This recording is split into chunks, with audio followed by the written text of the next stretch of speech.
siis tiim 482. ja 482 numbri all Kristjan Pärna ja teine Kristjan Kaleti.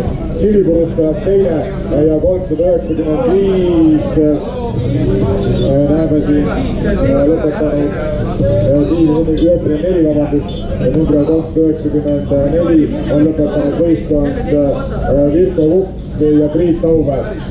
Torpeedo 1 nagu torpeedo jõudnud siia finišisse ajaga 15,5 tundi. Võistkond number 724. Seda võistkond ette veel teile ei lugenud, siis selle võistkonna koosseisus on rajal olnud Juri Danjuk ja Evald Schmidt. Bossi. Tiim Bossi. Võistkond 631 paistab kaugele silma oma suurepäraste soengutega ja see on siis kalaabi.ee. Pärt Plants ja Siim Viktor. Meestel on soengud sellised, nagu oleks elektriga käinud kala püüdmas.